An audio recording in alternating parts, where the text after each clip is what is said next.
Hello everyone, welcome back to my channel skill arc. मैं हूं प्रियंका, आपकी मैथ्स टीचर। और जो आज का वीडियो है, इस वीडियो में चैप्टर 3 की मिसलिनियस एक्सरसाइज हम स्टार्ट कर रहे हैं। इससे पिछले वीडियो में एक्सरसाइज 3.4 हमारी कंप्लीट हो गई है। तो अगर पिछले वीडियो जो भी आपने नहीं देखे हुए हैं तो ऊपर आपको चैप्टर 3 की प्लेलिस्ट की लिंक मिल जाएगी। यहाँ से चैप्टर 3 के सारे वीडियोज आपको एक ही लिंक के अंदर मिल जाएंगे। इसके अलावा वीडियो के डिस्क्रिप्शन बॉक्स में भी चैप्टर वाइज प्लेलिस्ट मैंने अरेंज करके उनकी लिंक डिस्क्रिप्शन बॉक्स में मेंशन कर दी है। तो अगर आप चैनल को पहली बार विजिट कर रहे हैं तो चैनल को सब्सक्राइब जरूर कर लीजिएगा और बेल आइकन को भी क्लिक कर लीजिए। इसके अलावा अगर आप मुझसे जुड़े रहना चाहते हैं तो आप इंस्टाग्राम पर मुझे फॉलो कर सकते हैं और मेरे फेसबुक पेज को भी लाइक कर सकते हैं। तो चलिए यहाँ पर जो मिसलिनियस एक्सरसाइज है चैप्टर 3 की, उसको स्टार्ट करते हैं। तो यहाँ पर जो मिसलिनियस एक्सरसाइज है उसमें टोटल 10 क्वेश्चन है, तो उन सभी को हमको प्रूव करना है। तो यहाँ पर सबसे पहले हम लेते हैं क्वेश्चन नंबर 1।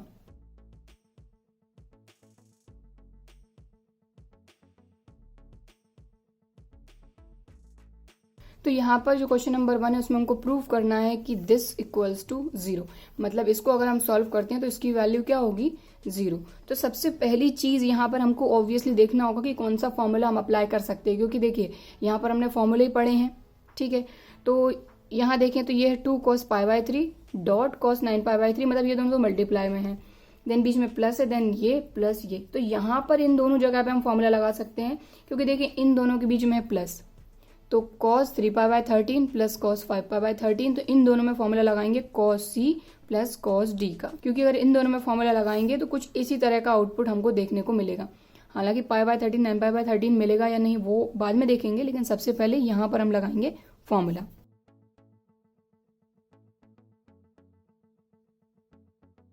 तो यहाँ पर देखें हमने सबसे पहले क्या लिया है, टेकिंग LHS, क्योंकि हमको प्रूव करना है दिस इक्वल्स टू दिस। तो ये वाला जो टर्म है 2 cos π/13 cos 9 π/13 ये एज इट इज, देन यहाँ है प्लस तो हम प्लस लगा देंगे, ठीक है। अब इन दोनों में फॉर्मूला अप्लाई करेंगे cos c plus cos d का। तो 2 cos c प्लस d का क्या फॉर्मूला होता है, 2 cos c plus d/2 cos c minus d/2। तो यहाँ c ये पूरा है 3π/13 और d है 5π/13, ठीक है। तो c प्लस d/2, ठीक है। तो ये 3π/13 माइनस 5π/13, ठीक है, ये है। अब यहां पर तो हमने फॉर्मूला अप्लाई कर दिया 2 cos c plus d/2 cos c minus d/2, ठीक है। अब इसको आगे सॉल्व करें तो ये देखें जो 2 cos π/13 है ये एज इट इज ही रहेगा, ठीक है। इसको अभी हमको कुछ भी सॉल्व नहीं करना है, जो फॉर्मूला हमने अप्लाई किया है अभी सिर्फ और सिर्फ उसी को सॉल्व करना है। तो ये देखें ये हमने लिखा 2 cos, ठीक है। अब इन दोनों के जो डिनोमिनेटर है वो सेम है, यहाँ पर भी डिनोमिनेटर सेम है। तो ऑब्वियसली जब डिनोमिनेटर सेम होते हैं तो अगर उनके बीच में ऊपर जो टर्म होते हैं न्यूमरेटर, उनमें अगर प्लस का साइन है तो प्लस कर देते हैं और माइनस का साइन है तो माइनस कर देते हैं। तो दोनों के डिनोमिनेटर सेम है 13, तो 5 + 3 हो जाएगा हमारा 8π/13, और डिवाइड में ऑलरेडी क्या था 2, ठीक है। दोनों का जो सेम डिनोमिनेटर है वो हमने यहाँ लिखा और इसके साथ लिख दिया 2, क्योंकि ये दोनों है तो डिनोमिनेटर में ही ना। देन आगे चलें तो ये हो गया cos। अब इन दोनों का डिनोमिनेटर भी सेम है तो 5 - 3, क्योंकि ऑब्वियसली 5 बड़ा है 3 छोटा, तो 5 - 3 हो जाएगा 2π, और 5 बड़ा इसलिए आएगा माइनस का साइन अपॉन 13 मल्टीप्लाई बाय 2, ठीक है। अब इसको हम सॉल्व करते हैं आगे। तो यहाँ पर इस 2 से ये 2 कैंसिल हो जाएगा, इस 2 से ये 8 कैंसिल हो जाएगा 4 टाइम्स में, ठीक है। सो ये जो टर्म है ये एज इट इज, ठीक है। अब इसको आगे लिखेंगे तो ये हमने लगाया प्लस 2 cos, ये हो गया 4π, क्योंकि 2 4 = 8 हमने कैंसिल कर दिया, तो 4π। डिनोमिनेटर में क्या बचा 13। देन यहाँ पर देखें ये हमारा है cos -π/13, ठीक है। नेक्स्ट स्टेप लेंगे, इसको सॉल्व करेंगे। तो यहाँ पर देखें ये तो एज इट इज ही रहेगा हमारा 2 cos π/13 cos 9π/13, ठीक है। ये भी as it is plus 2 cos 4π/13। अब ये चीज हमको पता है कि cos माइनस थीटा क्या होता है हमारा, पॉजिटिव cos थीटा। क्यों, कैसे, मैंने आपको समझाया था जब साइन ऑफ ट्रिग्नोमेट्रिक फंक्शंस मैंने आपको समझाए थे एक्सरसाइज 3.2 के इंट्रोडक्शन में, ठीक है। तो यहाँ पर cos माइनस थीटा होता है पॉजिटिव cos थीटा, तो π/13 13। अगर यहीं साइन होता या टेन होता तो वो नेगेटिव होता, ठीक है। अब देखें ये पूरा एक टर्म है क्योंकि इनके बीच में कोई भी प्लस माइनस नहीं है, देन ये पूरा एक टर्म है, ठीक है, क्योंकि इनके बीच में प्लस माइनस नहीं, प्लस है तो यहाँ मतलब ये पूरा एक टर्म प्लस ये दूसरा टर्म। तो इन दोनों में देखें तो कुछ कॉमन दिख रहा है हमको, तो देखें दोनों के पास 2 है तो सबसे पहले 2 कॉमन ले लेंगे हम। और क्या है, यहाँ है cos π/3, यहाँ पर भी है cos π/3, दोनों में से cos π/3 भी कॉमन आ जाएगा, ठीक है। अब जो जो बचा है उसको यहाँ पर ब्रैकेट के अंदर हम लिख देंगे। तो 2 cos π/3 कॉमन निकल गया, यहाँ बचा cos 9π/13,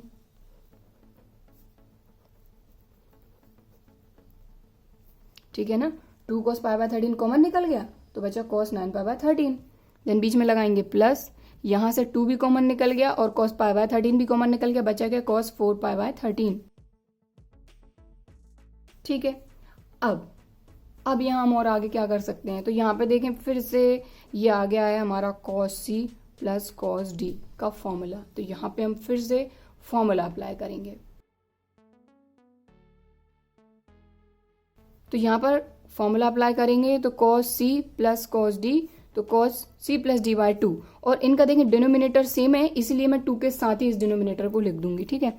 तो ये हमने फॉर्मूला लगाया 2 cos c प्लस d, और दोनों के डिनोमिनेटर में 13 बाय 2, जैसे कि यहाँ पर किया था ना हमने c प्लस d बाय 2 लिखा था, और बाद में तो हमने यही करा था ना कि ये 13 जो है दोनों का डिनोमिनेटर एक साथ कर दिया था, यहाँ पर हमने दोनों का डिनोमिनेटर एक साथ कर दिया था और 2 लिख दिया था इसके साथ में, तो वही चीज़ मैंने डायरेक्ट यहाँ पर कर दी है, ठीक है। तो c प्लस d बाय 2 और 13 क्योंकि इन दोनों के डिनोमिनेटर में इसलिए मैंने एक साथ लिख दिया है। Then cos c minus d, और दोनों के डिनोमिनेटर में क्या है 13 और बाय 2 वाला फॉर्मूले वाला, ठीक है, बात आई समझ में। अब इसको एक स्टेप आगे सॉल्व करेंगे तो ये हो जाएगा हमारा 2 cos, चाहे तो 2 2 ज़ार हो जाएगा हमारा यहाँ पर 4। तो ये जो क्योंकि ये और ये तीनों मल्टीप्लाई में है तो 2 2 ज़ार हो गया 4 cos π/13 एज इट इज। अब इसको सॉल्व करें तो ये हो गया cos 9 प्लस 4 कितना हो जाएगा हमारा 13, तो 13 π/13 इंटू 2, ठीक। देन आगे सॉल्व करेंगे cos 9 माइनस 4 5 π/13 2 ज़ार 26, ठीक। अब यहाँ पर ये देखें इस 13 से ये 13 कैंसिल हो गया, यहाँ तो और कुछ कैंसिल हो नहीं रहा। अब आगे आप सोचेंगे कि आगे कौन सा फॉर्मूला लगेगा, कुछ फॉर्मूला ही नहीं लग रहा है और हमको प्रूव करना है कि इसकी वैल्यू 0 हो। तो अगली स्टेप देखें,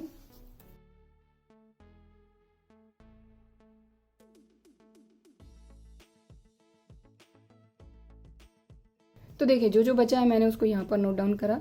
4 cos π/13, फिर cos 13 से 13 कैंसिल हो गया, बचा ऊपर पाई और डिनोमिनेटर में 2, ठीक है, तो π/2, देन cos 5 π/26, ठीक। इतनी बात आई समझ में। अब हमको यहाँ पर ये प्रूफ करना है कि इसकी वैल्यू 0 है।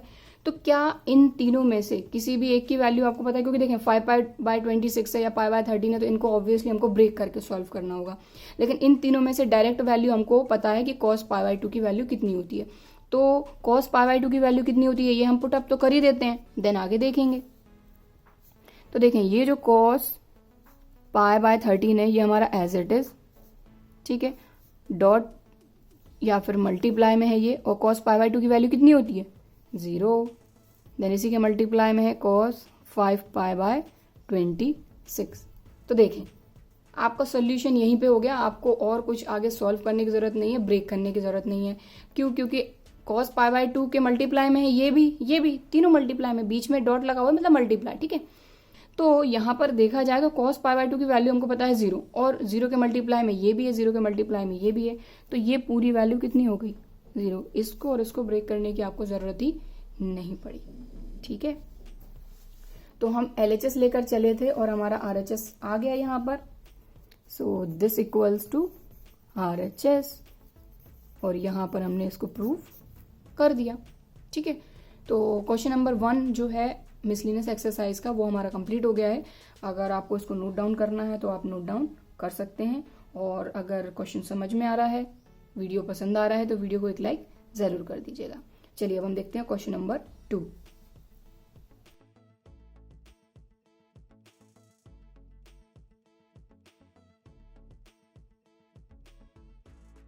सो यहाँ पर जो क्वेश्चन नंबर 2 है हमारा मिसलिनियस एक्सरसाइज का, उसमें हमको बोला गया है prove that this equals to 0, मतलब कि हमको इसको बताना है सॉल्व करके कि इसकी वैल्यू 0 होगी, प्रूव करना है। ठीक है, तो वही बात है कि फॉर्मूला देखेंगे कौन सा अप्लाई कर सकते हैं। तो यहाँ पर एक डायरेक्ट फॉर्मूला अप्लाई हो रहा है sine C plus sine D, और यहाँ पर एक डायरेक्ट फॉर्मूला अप्लाई हो रहा है cos C minus cos D. ठीक है, तो फॉर्मूले तो अभी तक आपको क्लियर हो ही गए हैं।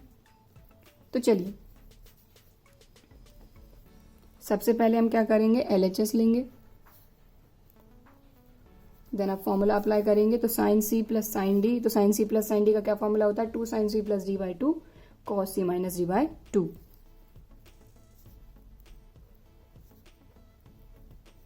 To sine C plus D by 2 cos C minus D by 2। ठीक, और ब्रैकेट के बाहर क्या था, साइन एक्स। अब ये दोनों भी, इनके बीच में कुछ नहीं, मतलब मल्टीप्लाई है, डॉट लगा हुआ है, तो ये साइन एक्स आप चाहें तो एज इट इज लिख सकते हैं, या फिर चाहें तो अभी के लिए ब्रैकेट लगा दीजिए। ठीक है, ये हमने ब्रैकेट लगा दिया क्योंकि अभी हमने फॉर्मूला अप्लाई किया है। अब यहाँ है प्लस, तो प्लस लगा दीजिए।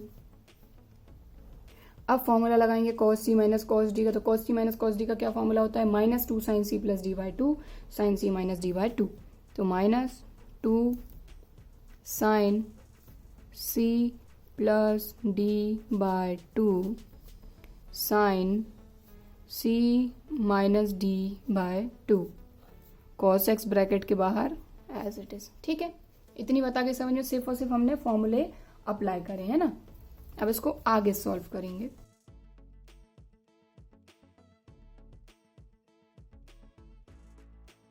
ये लिखा हमने 2 sine 3x plus X 4x upon 2 cos 3x minus X 2x upon 2। और देखें साइन एक्स ब्रैकेट के बाहर है, ब्रैकेट और उसके बीच में कोई साइन नहीं है, तो ये लिख दिया हमने साइन एक्स। अगर इन दोनों के बीच में यहाँ पर प्लस या माइनस का साइन होता तो हम ब्रैकेट लगाते। ठीक है, देन अब आगे चलें तो देखें इनके बीच में भी मल्टीप्लाई है, ये कॉस और इसके बीच में भी कुछ नहीं है, मतलब मल्टीप्लाई है, तो ये जो प्लस का साइन है और सिर्फ एक माइनस का साइन है, तो प्लस माइनस क्या हो जाएगा, माइनस। देन इसको आगे सॉल्व करेंगे तो ये लिखा हमने 2 sine 3x plus X 4x upon 2 sine 3x minus X 2x upon 2, और ये cos x as it is. और वही बात है कि क्योंकि तीनों मल्टीप्लाई में, इसलिए cos x को एज इट इज लिखा।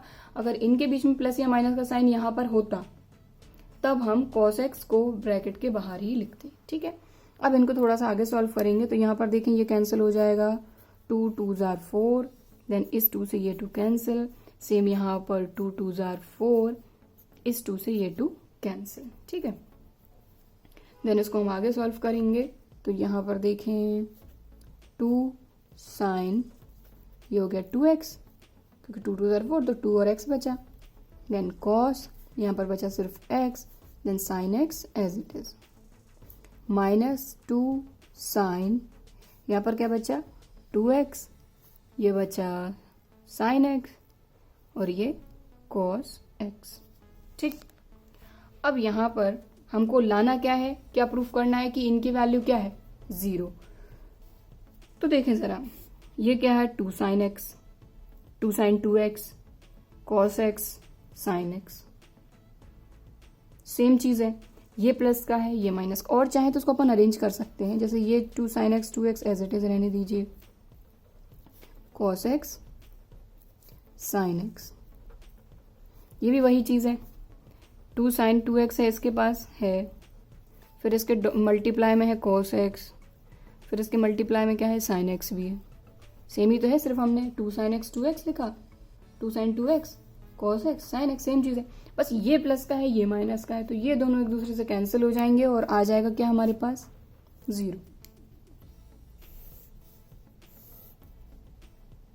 तो लीजिए हो गया प्रूफ, सिंपल से क्वेश्चन था। तो ये हम LHS लेकर चले थे और हमारा क्या आ गया RHS, तो ये हमने कर दिया प्रूफ।